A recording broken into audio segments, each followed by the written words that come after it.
तो है एवरीवन, एक बार पुनः स्वागत है आप सभी का आपकी अपनी यूट्यूब प्लेटफॉर्म यानी कि संध्या कंप्यूटर क्लासेस। जल्दी से जल्दी आप सभी लोग इस क्लास के साथ में जुड़ जाए, क्योंकि आज वाली ये क्लास आप सभी के लिए काफ़ी शानदार होने वाली है। स्टूडेंट, हमने जो है 35 प्रश्न अपनी लाइव क्लास में कर चुके थे।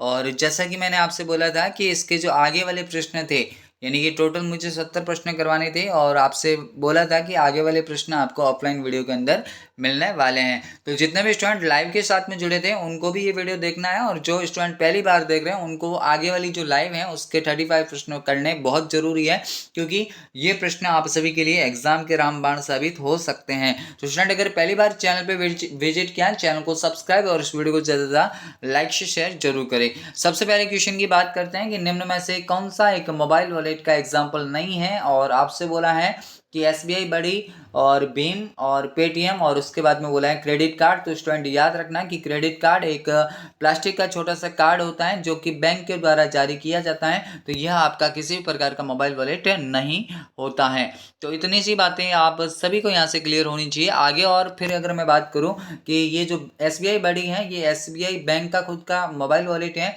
और भीम जो है भारत इंटरफेस फॉर मनी इसका पूरा नाम होता है, और यूपीआई के तर्ज पे ये भारत का आपका एक प्रकार का मोबाइल वॉलेट होता है। नेक्स्ट फिर बात करते हैं कि निम्नलिखित में से कौन सा ऑप्शन ईमेल फोल्डर नहीं होता है, यानी इनमें से ऐसा कौन सा एक ऐसा ऑप्शन है जो कि ईमेल फोल्डर के रूप में नहीं जाना जाता। आप सभी लोग याद रखेंगे कि भाई ईमेल का जो पूरा नाम होता है स्टूडेंट, वो आपका इलेक्ट्रॉनिक मेल होता है। क्या होता है? Electronic mail. और ईमेल से संदर्भ में आपके जो फोल्डर होते हैं, एक तो आपको बताया कौन कौन सा था, आपको ट्रास बताया था, है ना, स्पैम आपको बताया था, और ड्राफ्ट आपको बताया था। ये सारे के सारे मैं नाम आपके सामने ले चुका हूँ। इनके अलावा इनबॉक्स भी होता है, सेंड भी होता है। तो सेंट है और ट्रास है, स्पैम है, जबकि जो रिसीव मेल है इस नाम से आपका कोई भी फॉर्डर नहीं होता है, क्योंकि रिसीव मेल ऑलरेडी आपको इनबॉक्स के अंदर देखने को मिलते हैं। इसके अलावा बात करें, टास्क के अंदर डिलीट मेल रहते हैं, स्पैम के अंदर अनचाहे मेल, सेंड के अंदर जो है भेजे गए मेल, और इनबॉक्स के अंदर रिसीव मेल, और इसके अलावा ड्राफ्ट बोले तो आधे अधूरे मेल रहते हैं। और ईमेल को क्रिएट कहाँ से किया जाता है, तो आपको बता दिया था, कंपोज से क्रिएट किया जाता है। और ईमेल के साथ में अगर किसी भी फाइल को आपको जोड़ना होता है तो अटैच का इस्तेमाल किया जाता है, और अटैच की मैक्सिमम साइज आपकी 25 MB हो सकती है। तो यहाँ से ये सारी बातें आप सभी को क्लियर होनी चाहिए। आगे फिर बढ़ते हैं कि अपने कंप्यूटर में विभिन्न नेटवर्क कनेक्शन को सेट करने के लिए निम्नलिखित में से किसका प्रयोग करेंगे। तो आप सभी लोग याद रखेंगे कि आप जो है किसका उपयोग कर सकते हैं, नेटवर्क एंड शेयरिंग सेंटर, यानी कि ऑप्शन बी आप सभी का यहाँ से करेक्ट हो जाता है। आगे फिर बात करते हैं कि इनमें से कौन सा कंप्यूटर हार्डवेयर को रन करवाता है और दूसरे सॉफ्टवेयर को चलाने के लिए एक प्लेटफॉर्म के रूप में कार्य करता है। तो स्टूडेंट, आप लोग याद रखना कि भाई आपके सामने जो ऑपरेटिंग सिस्टम नाम आया है, ऑपरेटिंग सिस्टम को जो है आप सिस्टम सॉफ्टवेयर भी कह सकते हैं। और जो सिस्टम सॉफ्टवेयर है यह आपके सिस्टम को शुरू करवाने का काम करता है, और आपका सिस्टम शुरू होने के बाद में ही आप बाकी के हार्डवेयर और एप्लीकेशन का इस्तेमाल कर सकते हैं। आगे फिर आपसे बोला है कि निम्न में से कौन सा भारत के राष्ट्रीय भुगतान निगम यानी कि एनपीसीआई के द्वारा लॉन्च और बनाया गया है ना। तो यहाँ से याद रखिए कि जो रुपए है यह आपका एक डेबिट कार्ड होता है। क्या होता है? डेबिट कार्ड होता है। और ये जो है आपके राष्ट्रीय भुगतान निगम यानी कि एनपीसीआई के द्वारा लॉन्च किया गया है, जो कि आपका एक नेशनल कार्ड होता है जो केवल इंडिया के अंदर आपका वैलिड होता है। आगे फिर बात करते हैं कि पावर पॉइंट की प्रस्तुति में डुप्लीकेट स्लाइड को इंसर्ट करने के लिए कौन सी शॉर्टकट कुंजी होती है। वैसे तो डुप्लीकेट स्लाइड को इंसर्ट करने के लिए Ctrl+D होती है, लेकिन वह विकल्प आपको यहाँ पे नहीं दिया है, तो हम Ctrl+M के साथ में जाएंगे, क्योंकि Ctrl+M से आपकी नई स्लाइड इंसर्ट होती हैं। तो इतनी सी बातें आप सभी को क्लियर होनी चाहिए। इसके अलावा स्टूडेंट, आप लोग याद रखेंगे कि ये जो Ctrl+X है ये आपकी कट की शॉर्टकट की होती है, Ctrl+Z आपकी अंडू की होती है, और Ctrl+N जो है आपकी न्यू की शॉर्टकट की होती है। तो ये भी सारी बातें आप सभी को क्लियर होनी चाहिए। आगे फिर आपसे बोला है कि किसी एक MS एक्सेल सूत्र में संलग्न विस्तार को प्रारंभ एवं अंत के सेल एड्रेस को खाली जगह के द्वारा पृथक किया जाता है। तो आप लोग याद रखें कि कॉलन इसका बिल्कुल करेक्ट आंसर होता है, यानी कि आप प्रारंभ और अंत के जो सेल एड्रेस होते हैं उसको आप अलग कॉलन के द्वारा कर सकते हैं। आगे फिर बोला है कि व्हाट्सएप का उपयोग किस कार्य को करने के लिए किया जाता है। तो स्टूडेंट आप सभी लोग याद रखिए कि व्हाट्सएप आपका एक सोशल नेटवर्किंग साइट है जो कि वीडियो कॉल को करने के लिए, टेक्स्ट इमेज को वीडियो दस्तावेज में भेजने के लिए और चैटिंग करने के लिए, इन सभी के लिए जो है आपके व्हाट्सएप का इस्तेमाल किया जाता है। नेक्स्ट क्वेश्चन की बात करते हैं कि कंप्यूटर को ऑन करने की प्रोसेस क्या कहलाती है। तो आप सभी लोग याद रखेंगे कि भाई कंप्यूटर को ऑन करने की प्रोसेस आपकी बूटिंग कहलाती है। बूटिंग दो प्रकार की होती है, आपकी कोल्ड और वार्म बूटिंग होती है। कौन कौन सी? कोल्ड और वार्म बूटिंग। कोल्ड का मतलब पावरलेस कंप्यूटर को शुरू करना और वार्म बूटिंग का मतलब होता है कि पहले से ही स्टार्ट कंप्यूटर यानी रीस्टार्ट कंप्यूटर को वापस शुरू करना। आगे फिर आपसे बोला है कि निम्न में से कौन सा एक वेब ब्राउजर का उदाहरण है। तो स्टूडेंट याद रखें कि गूगल क्रोम, आपका सफारी, मोजिला फायरफॉक्स, ये सारे के सारे वेब ब्राउजर होते हैं। उपरोक्त सभी आप सभी का यहाँ से करेक्ट हो जाता है। और आपसे वो जनरली पूछेगा कि वेब ब्राउजर क्या होता है, तो आपको बताना है कि एप्लीकेशन सॉफ्टवेयर होता है। क्या होता है? एप्लीकेशन सॉफ्टवेयर होता है। इसके अलावा जो है आपका इंटरनेट एक्सप्लोरर होता है, सफारी है, आपका माइक्रोसॉफ्ट एज है ना। इनके अलावा जो है आपका ओपेरा मिनी, यूसी ब्राउजर, ये सारे के सारे नेटस्केप नेविगेटर आपके वेब ब्राउजर के एग्जांपल होते हैं। फिर आपसे बोला है कि जीपीएस का पूरा नाम क्या होता है। तो स्टूडेंट आप सभी लोग यहाँ से याद रखेंगे कि जीपीएस का इस्तेमाल ट्रैकिंग के लिए किया जाता है और इसका जो पूरा नाम है आपका ग्लोबल पोजिशनिंग सिस्टम होता है। इसके अलावा अगर आपसे जीआईएस का पूरा नाम पूछे तो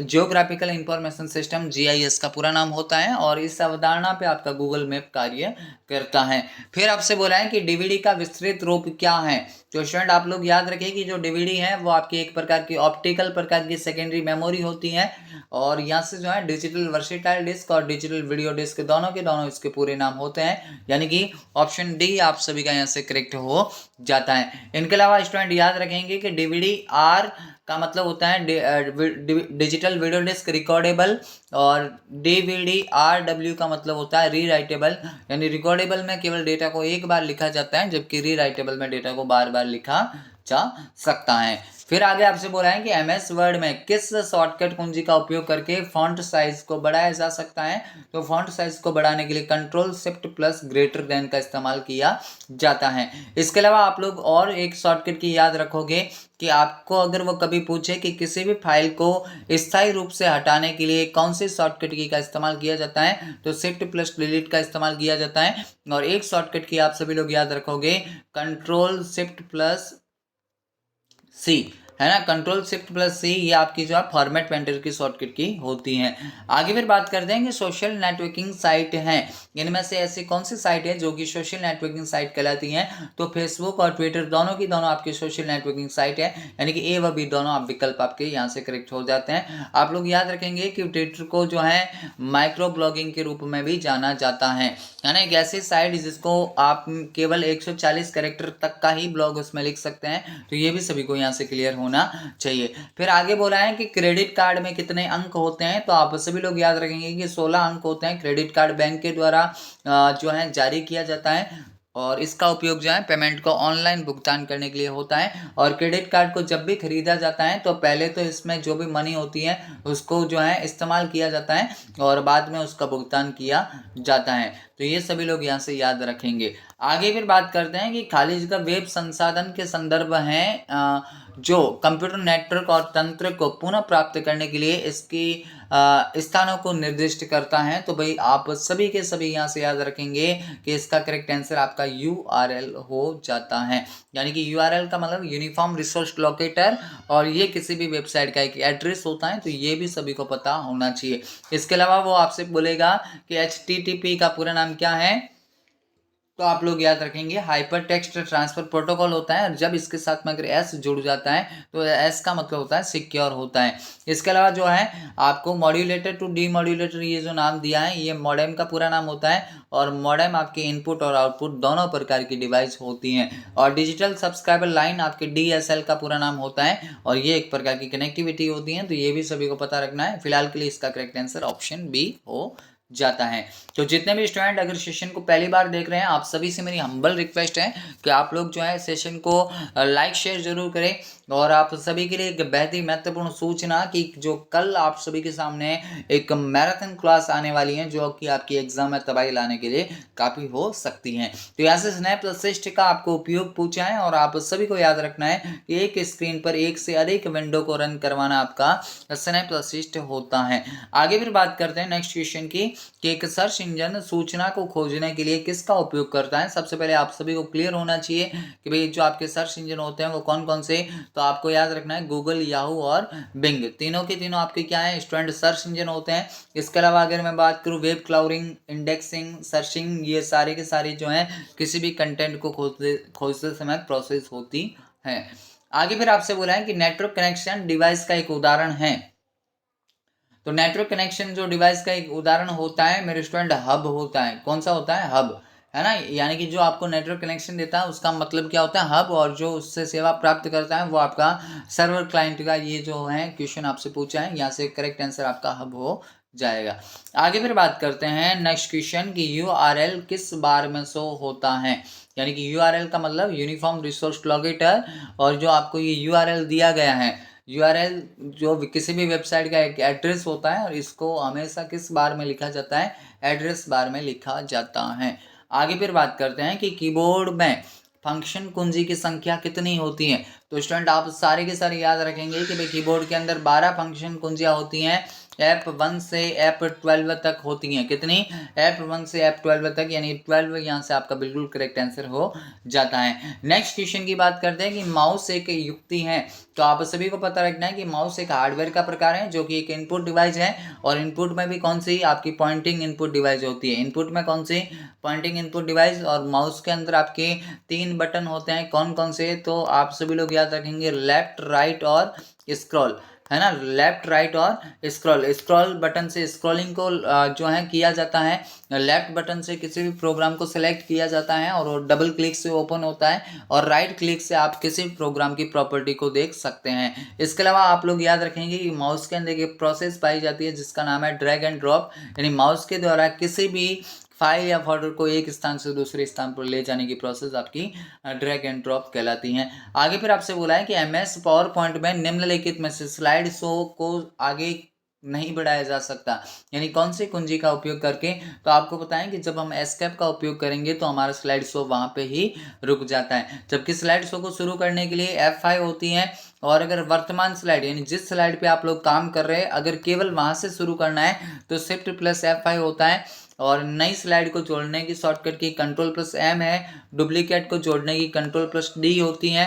और इसका जो एक्सटेंशन नाम आपका .pptx होता है। डिफॉल्ट नाम आपका प्रेजेंटेशन फर्स्ट होता है, और फाइल आपकी प्रेजेंटेशन कहलाती है। और जो है आगे फिर आपसे अगला क्वेश्चन पूछा है कि वर्कशीट पर हॉरिजेंटल और वर्टिकल लाइनों को क्या कहा जाता है। तो यानी जब भी आप एक वर्कशीट में काम कर रहे हो और आपके सामने हॉरिजेंटल और वर्टिकल लाइनें दिखती हैं तो स्टूडेंट उनको ग्रिड लाइंस बोला जाता है। और याद रखें कि जो है आपकी रो और कॉलम का इंटरसेक्शन आपका सेल कहलाता है। तो ये भी बातें सभी को यहाँ से क्लियर होनी चाहिए। फिर आगे आपसे बोला है कि ईमेल संप्रेषण के उपयोग में आने पर BCC विकल्प का जो है पूरा नाम क्या है। तो आप सभी लोग यहाँ से याद रखेंगे कि BCC का मतलब आपका ब्लाइंड कार्बन कॉपी होता है। और ब्लाइंड कार्बन कॉपी का उपयोग कब किया जाता है कि जब आप 2 से अधिक व्यक्तियों को, 2 या 5 जितने भी व्यक्तियों को आप एक साथ मेल भेजना चाहते हैं, और उसमें क्या है कि आप उनको शो नहीं करवाना चाहते कि आपके अलावा और किन किन को भेजी गई है। इसके अलावा जो CC है, CC का पूरा नाम कार्बन कॉपी होता है। आगे फिर आपसे बोला है कि नेटस्केप नेविगेटर एक क्या है। तो आप सभी को पता रखना है कि यह एक आपका वेब ब्राउजर होता है जो कि आपका एप्लीकेशन सॉफ्टवेयर कहलाता है। किसी भी कंटेंट को जो है सर्च करने के लिए इस्तेमाल में आता है आपका नेटस्केप नेविगेटर। फिर अगला क्वेश्चन की वेबसाइट से दूसरी साइट पर जाने की प्रक्रिया क्या कहलाती है। यानी वेब पेज पर किसी एक साइट से आप लोग जो है दूसरी साइड पर जाते हैं तो वह प्रोसेस आपकी नेविगेटिंग कहलाती है, यानी ऑप्शन सी आप सभी का आंसर करेक्ट हो जाता है। नेक्स्ट क्वेश्चन की बात करते हैं कि यूआरएल का विस्तारित रूप क्या है। तो अभी बता चुके हैं कि यूआरएल का पूरा नाम uniform resource locator, uniform resource locator, option D आप सभी का आंसर बिल्कुल करेक्ट हो जाता है। इसके अलावा स्टूडेंट याद रखें कि आईपी का पूरा नाम इंटरनेट प्रोटोकॉल होता है, टीसीपी का ट्रांसमिशन कंट्रोल प्रोटोकॉल, और एचटीएमएल का पूरा नाम होता है हाइपर टेक्स्ट मार्कअप लैंग्वेज होता है। और इनके अलावा जो याद रखना एफटीपी का पूरा नाम होता है आपका फाइल ट्रांसफर प्रोटोकॉल। और एक चीज़ हमेशा याद रखोगे कि आईपी एड्रेस को हमेशा संख्याओं में लिखा जाता है। जैसे मैं बात करूँ 198 जो है ऐसे करके आपको कोई और आपको एग्जाम्पल दिया जाएगा जिसको आपको याद रखना है कि वो आईपी एड्रेस का एग्जाम्पल होता है, जबकि यूआरएल को हमेशा कीवर्ड में लिखा जाता है। जैसे http www.google.com जो है आपका एक प्रकार का यूआरएल होता है। आगे फिर आपसे बोला है कि कौन सा प्रिंटर कागज के ऊपर छोटे छोटे बिंदुओं को अत्यंत तेजी के साथ में छिड़काव करता है। तो इंकजेट प्रिंटर इसका करेक्ट आंसर हो जाता है। इसके अलावा स्टूडेंट आप लोग याद रखेंगे कि जो आपका लेजर प्रिंटर होता है ये ब्लैक सूखे पाउडर का इस्तेमाल करता है, और ब्लैक सूखे पाउडर को आप टोनर या कार्टेज भी नाम ले सकते हैं। इनके अलावा जो आगे आपसे बोला है डॉट मैट्रिक्स प्रिंटर, ये जो है डॉट मैट्रिक्स और डेजीविल है ना, डॉट मैट्रिक्स और डेजीविल दोनों के दोनों आपके इम्पैक्ट प्रिंटर होते हैं जो कि कैरेक्टर के एग्जाम्पल होते हैं। इसके अलावा आप लोग याद रखेंगे कि प्रिंटर की क्वालिटी आपकी डीपीआई के अंदर मापी जाती है, इसका पूरा नाम डॉट्स पर इंच होता है, और इसकी स्पीड पीपीएम के अंदर मापी जाती है, उसका पूरा नाम आपका पेज पर मिनट होता है। जबकि अगर आपसे बोले कि सबसे हाई क्वालिटी के वेक्टर्स का उत्पादन कौन करता है तो आपका प्लॉटर करता है। जबकि अगर एक क्वेश्चन आपसे और पूछे कि गर्म तत्वों का उपयोग कौन करता है तो थर्मल प्रिंटर करता है। तो इतनी सी बातें आप सभी को यहाँ से क्लियर होनी चाहिए। फिर आगे आपसे बोला है कि MICR में सी का अर्थ क्या है, और आपसे बोला है कि MICR का पूरा नाम सभी को मेरे ख्याल से पता होगा, मैग्नेटिक इंक कैरेक्टर रिकॉग्निशन होता है, और यहाँ पे सी का मतलब आपका कैरेक्टर हो जाता है, और इसका उपयोग आपके बैंक के अंदर चेक को पढ़ने के लिए किया जाता है। इसके अलावा वो आपसे और एक पूरा नाम पूछेगा किसका, मिडी का, और मिडी का पूरा नाम सभी के सभी याद रखोगे, म्यूजिकल इंस्ट्रूमेंट डिजिटल इंटरफेस होता है। आगे फिर आपसे बोला है कि यूएसबी का फुल फॉर्म क्या है। स्टूडेंट आप सभी लोग याद रखेंगे कि भाई जो यूएसबी है, यूएसबी का पूरा नाम यूनिवर्सल सीरियल बस होता है। क्या होता है, यूनिवर्सल सीरियल बस, और ये एक प्रकार का पोर्ट होता है जहाँ पे आपके जो मेमोरी को डाला जाता है या फिर यूएसबी केबल को डाला जाता है, और यूएसबी पोर्ट में जिस मेमोरी को डाला जाता है उसका नाम क्या है, पेन ड्राइव होता है, और पेन ड्राइव को फ्लैश मेमोरी के नाम से भी जाना जाता है।